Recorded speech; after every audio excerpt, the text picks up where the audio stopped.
Mesdames, Mesdemoiselles et Messieurs, bienvenue à ce nouveau numéro de votre magazine Actu d'œil. L'actualité du jour reste dominée par la proposition de loi dite Congolité, une proposition faite par les professeurs Dr Noël Tiani. Dans le cadre scientifique, nous allons aujourd'hui recevoir pour vous M. Betsalel Bouche-Bouchake. Il est internationaliste, consultant maison. Il est là sur le plateau, à qui je m'en vais dire bonjour M. Betsalel. Bonjour monsieur le journaliste. Bonne fête de Pâques, vous êtes chrétien? Absolument, je suis chrétien, merci, et pareillement. Merci beaucoup. Alors nous allons aujourd'hui dans un cadre scientifique. Vous êtes scientifique d'entrée de jeu. Faites-vous partie, êtes-vous pour ou contre l'adoption du loi Tiani, aussi la promulgation de cette loi? Si vous êtes pour, pourquoi? Et si vous êtes non partant, pourquoi? Merci pour la question. La question elle est multidimensionnelle. C'est une question étageuse, je peux le dire, parce que vous me demandez là si je suis pour ou contre. D'abord, il faut dire que je suis congolais, je suis enfant du pays, puis dans ce cadre de consultation, parce que nous sommes en train de nous insérer dans un cadre purement scientifique, pédagogique, et parce que ça touche aussi l'intérêt national. Il y a là beaucoup de sensibilités qui sont purement touchées. Je vais dire tout d'abord que une proposition de loi, selon les dispositions constitutionnelles en vigueur de notre pays, une proposition de loi peut émaner soit d'un membre de l'Assemblée, du bureau de l'Assemblée nationale, député, soit aussi d'un Congolais. Un Congolais peut bel et bien initier une démarche, mais que cela soit accompagné d'un corps, d'un élu, un élu national ou provincial, et puis ça peut se cadrer dans ce sens-là. Et dire que si je suis pour ou contre, je vais d'abord éclairer là que ici je suis venu en cette casquette scientifique, si vous me le permettez. Donc je vais dire, loin d'être subjectif, je vais plutôt être objectif, c'est-à-dire je préfère d'abord les statuts de la neutralité, mais surtout relever l'importance, relever les avantages, les désavantages, surtout que ça touche une grande partie de notre société. Alors, vous pensez ici que dans une société aussi en pleine construction comme la République démocratique du Congo, cette loi doit-elle être, parce que d'aucuns pensent que c'est une loi qui est tribale, c'est une loi qu'on pourra dire raciste, qui vient peut-être pour diviser la nation congolaise. Est-ce que vous pensez vraiment que cette loi, parce que tout Congolais a le droit d'initier une loi, comme vous l'avez dit, au travers ou soit accompagné d'un élu national, mais c'est Tiani, c'est un Congolais, oui. Alors, vous pensez ici que ça ne pourra pas, dans les jours à venir, soit faire couler des langues, parce qu'on voit la société qui cherche au moins à se subdiviser, c'est là qui soutient la proposition de cette loi, et il y a des ceux-là qui pensent que c'est une loi tribale. Vous êtes de quel côté? Le temps qui est scientifique, bien sûr. Oui, merci, messieurs les journalistes. Je vais d'abord ici dire quelque chose, et c'est important. C'est bon d'admettre d'abord, on doit tous se mettre d'accord que chaque Congolais a le droit de prendre position, soit pour, soit contre une proposition de loi. Donc, il est aussi d'accord qu'on puisse s'accorder sur le fait qu'il peut y avoir une classe qui peut ne pas soutenir une loi, selon sa lecture, selon sa manière de concevoir les choses. Il y a des sensibilités qui sont réellement touchées par rapport à cette proposition de loi, mais il y en a aussi d'autres qui estiment, par contre, que la proposition n'a pas sa raison d'être. Ils avancent des raisons. Ici, nous pouvons plus se situer sur si on peut quand même poser les jalons, les aboutissants de cette loi, c'est-à-dire l'intérêt. Est-ce que cette loi, elle touche-t-elle une catégorie de gens? Elle touche les intérêts partisans, les intérêts nationaux, les intérêts ethniques, les intérêts régionaux. Donc ce sont là des bonnes questions dont nous sommes appelés à nous poser. Mais n'empêche qu'une proposition puisse léser les autres et puisse être un avantage pour les autres. Et que dit la constitution congolaise en ce qui concerne la nationalité congolaise?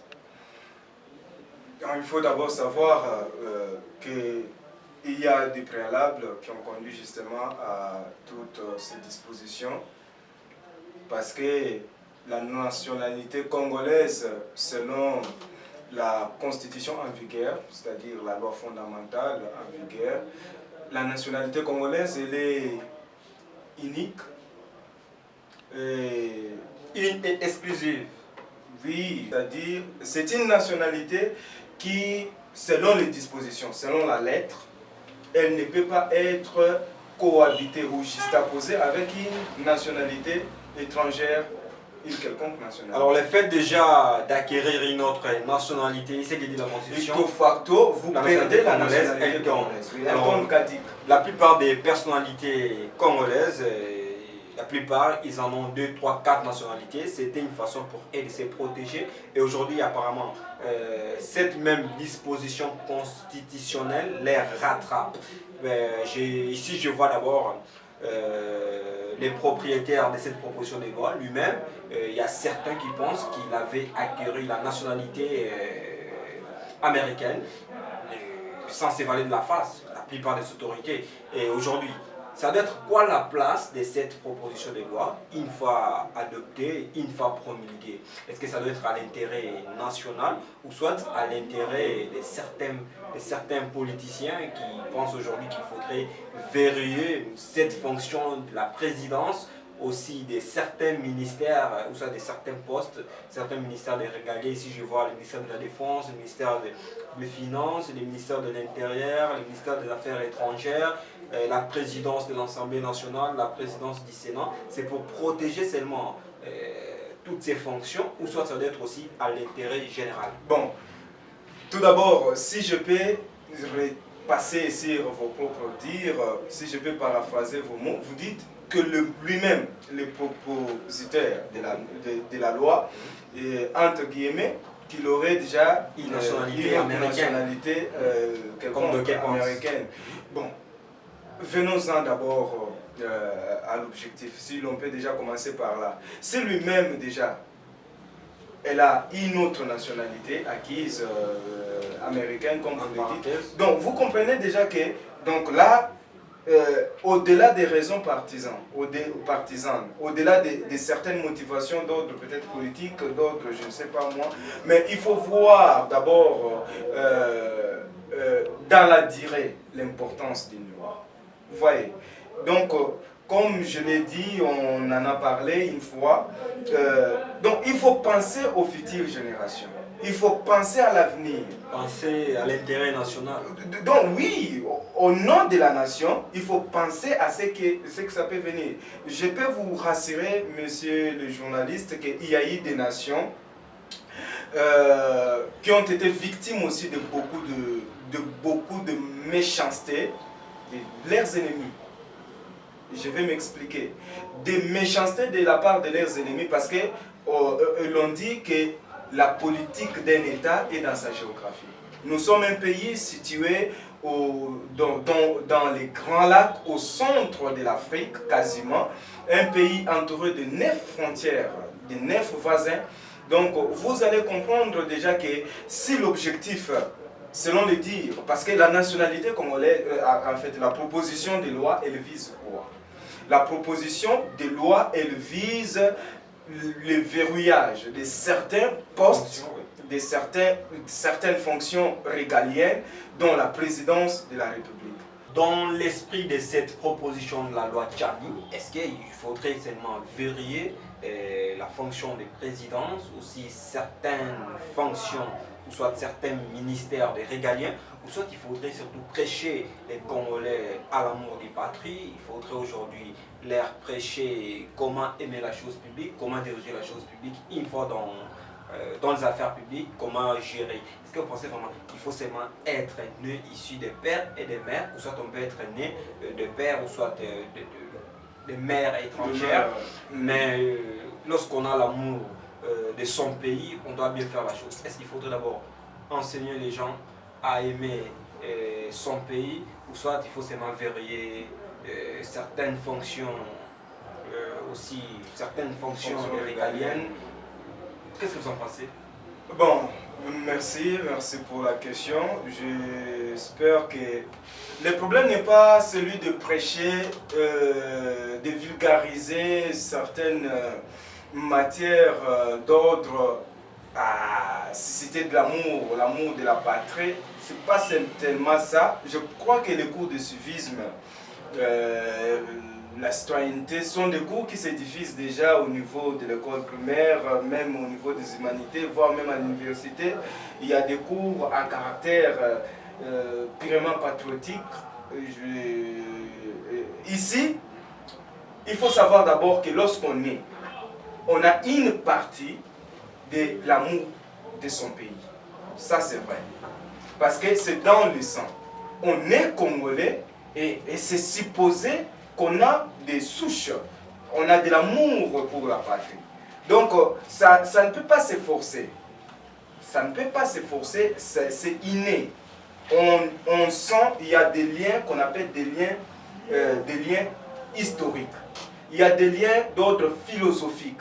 Donc, on est né dans une culture donnée, on est né dans un environnement donné, on grandit avec cette culture de lier, et déjà, on se sent déjà attaché, que ce soit dans la pensée, on se sent déjà lié, que ce soit dans la culture, on se sent déjà lié. Par exemple, un Congolais, un vrai Congolais né sur ce sol, vous allez être d'accord avec moi que dans un autre milieu où il n'y a pas tellement de la musique, il ne va pas facilement se retrouver.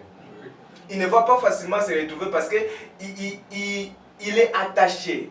Donc il y a des liens à la culture de son pays. Donc, et c'est de cette façon-là que vous pouvez même comprendre que même par rapport à la gérance de la chose publique, quand on est quand on est réellement vrai, on est motivé par cet amour de son pays, ça n'a rien à voir avec des cours en ligne, des cours de civisme, non, ça vient, c'est inné. Et qu'est-ce qui prouve ici que lorsqu'on est né des pères et des mères, qu'on fera mieux que celui qui est peut-être né des pères congolais, aussi d'une mère étrangère, ou soit de la mère congolaise et d'un père étranger?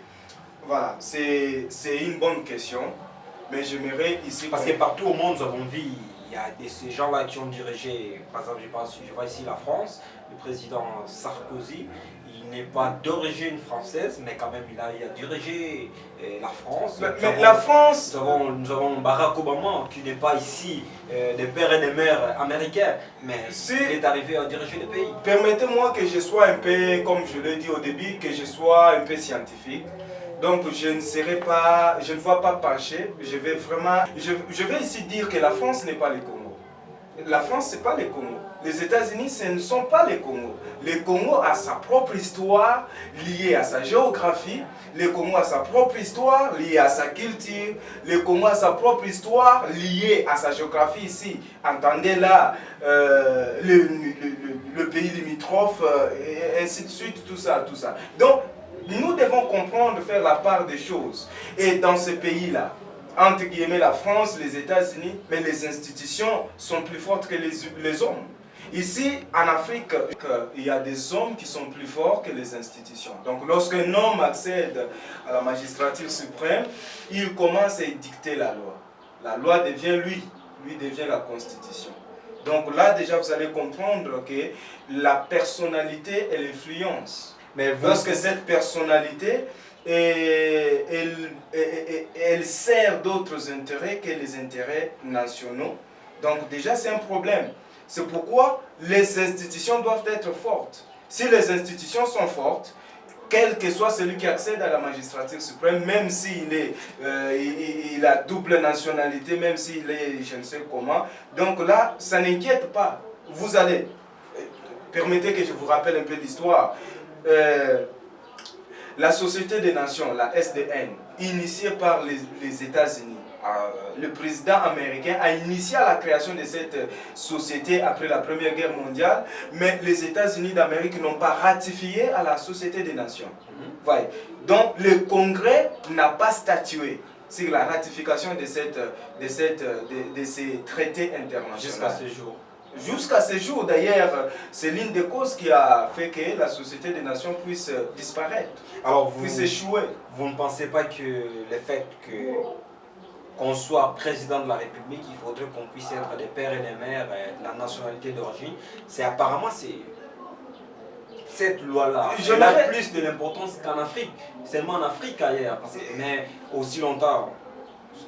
Ce qui est visible, c'est l'Afrique qui est moins développée, contrairement aux Occidentaux, vous voyez, en France, aux États-Unis, dans d'autres pays. Apparemment, cette loi-là, elle n'a pas vraiment sa place d'être. Non, ne tombons pas d'abord dans des pièges de la comparaison. En français, on dit toute comparaison boîte.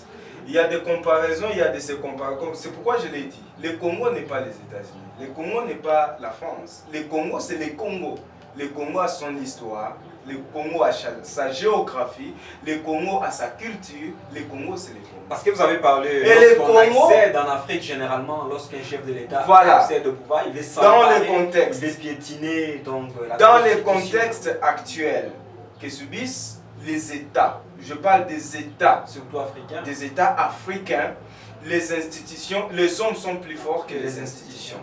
Et là, il faut des mécanismes de verrouillage. Je ne vois pas de mal. Mais c'est pour ça qu'on doit se poser ici la question, qu'est dit la loi suprême? Mais ne tombons pas dans le piège de ceux qui veulent utiliser certaines dispositions ou certaines propositions pour servir à leurs intérêts égoïstes. Ouais, c'est un élément qu'il faut relever. Alors, restons dans ce que dit la plupart des constitutions africaines. Que dit la constitution congolaise? La nationalité, elle est une et exclusive. Il faut opter pour une autre nationalité. La vôtre, qui est la nationalité congolaise, pratiquement est homme. Alors vous pensez ici que lorsque on peut être né de pères et de mères congolais, mais on obtient une autre nationalité, ce qui prouve que la nationalité congolaise tombe. Mais il faut renoncer aussi à cette nationalité. On peut, parce que c'est ce qu'on appelle du jus sanguinus, parce qu'on est d'abord des sangs congolais, parce qu'on est né au sol congolais. Est-ce que vous pensez l'enfant qui est né ici en Aire du Congo, qui a le jus sanguinus, qui a la nationalité congolaise, mais ici des pères congolais, de la mère étrangère, est-ce qu'on ne peut pas aussi leur accorder de la chance? Ces enfants-là, ils peuvent être africains ou soit métis, on ne peut pas leur accorder de la chance? Il y a un élément qu'il faut relever, qu'il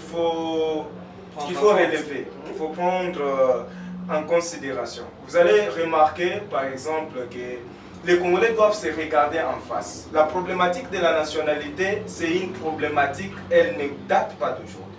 C'est une problématique qui a d'ordre multidimensionnel. Et cette disposition dont vous venez d'énumérer, elle est comme ça, elle est vraie comme ça.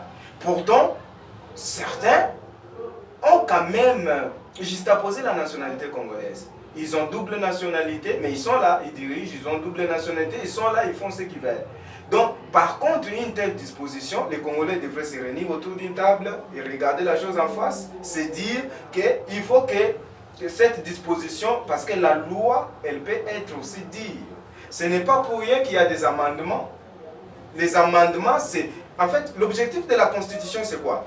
L'objectif de la Constitution, c'est de régler la vie au sein d'une nation, au sein d'un pays.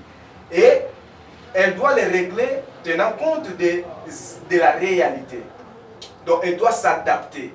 Une constitution qui ne s'adapte pas, ça devient un problème.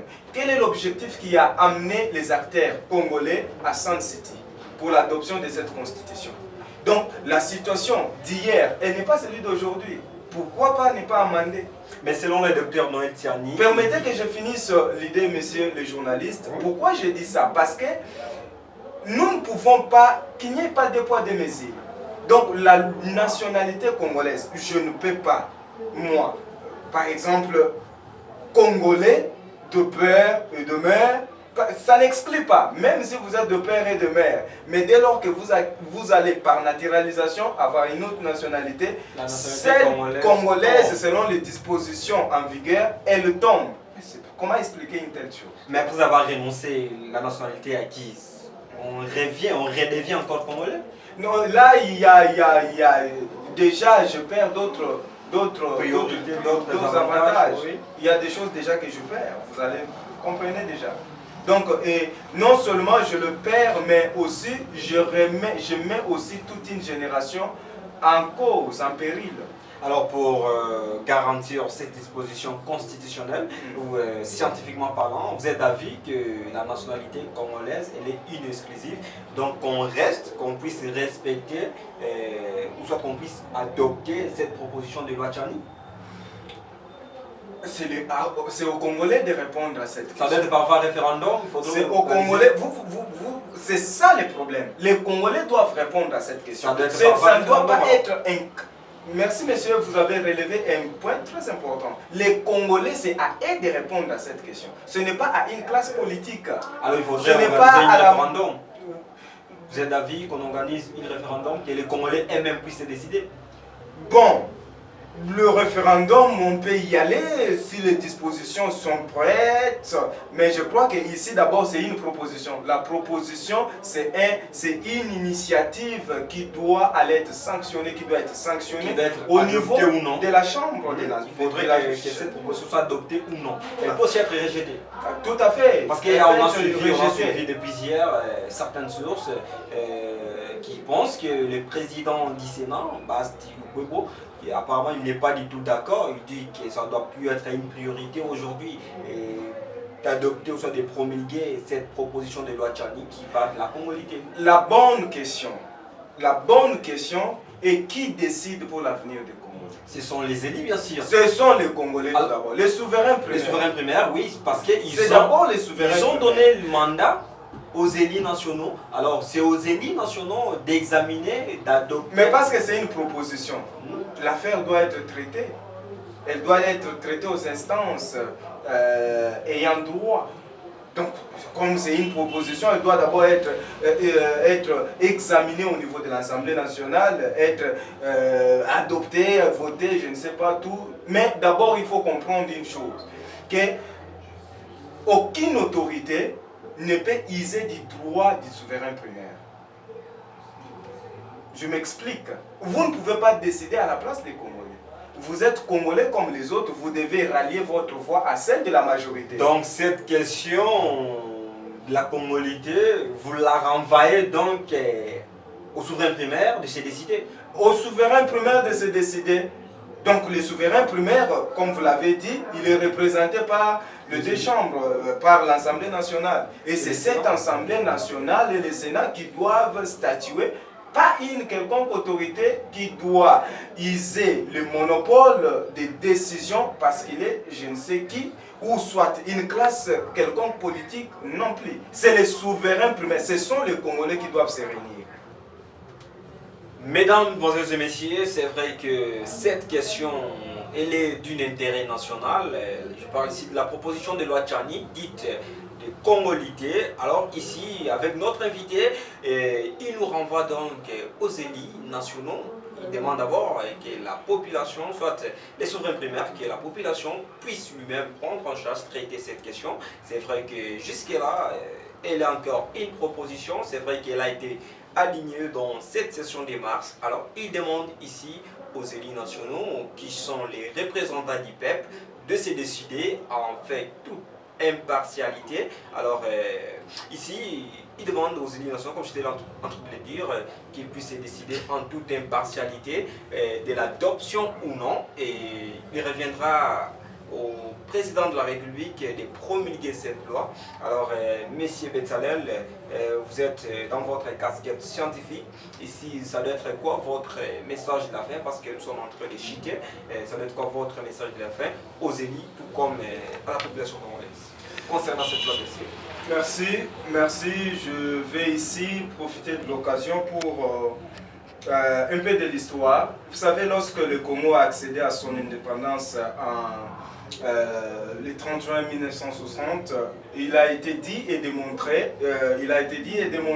par celui que nous reconnaissons tous aujourd'hui comme héros national, Patrice Emery Lumumba. Dans son discours, il a dit que le Congo désormais était entre les mains de ses propres fils. Des autochtones. Entre les mains de ses propres enfants. Et vous allez comprendre que dans cette phrase, il y a un peu une sorte de tristesse et aussi de joie, une sorte de mélancolie, parce que le Congo, il a été d'abord avec son histoire. C'est pourquoi j'ai dit un peu de l'histoire. Avec son histoire, le Congo a été... Nous sommes partis de toute cette colonisation qui nous a coûté beaucoup des années, nous avons perdu beaucoup de temps. Et aujourd'hui, il faut plutôt viser l'avenir, regarder l'avenir, les avantages, non pas d'un camp politique, non pas d'une classe sociale, mais les avantages surtout salvateurs. Les avantages, je vais dire ici, les avantages salvateurs, les avantages du salut de toute une république, de tout un pays. Le Congo n'est pas les États-Unis d'Amérique, le Congo n'est pas la France. Le Congo, il est Congo. Il a sa propre histoire, sa géographie, il a sa propre culture. Et nous devons comprendre ici qu'une classe quelconque qui serait en train de ne pas partager le point de vue tel que celui de la proposition de la loi dite Tchani, je crois qu'ils ont aussi le droit de manifester, de donner leur point de vue. Mais le plus important, la question que nous devons nous poser, elle doit plus viser l'avenir. Je l'ai dit ici, je le répète, un homme d'État, c'est celui qui pense aux prochaines générations. Mais un politicien, c'est celui qui pense à la situation actuelle et au positionnement. Voilà, c'est à ces termes que je vais essayer de parler.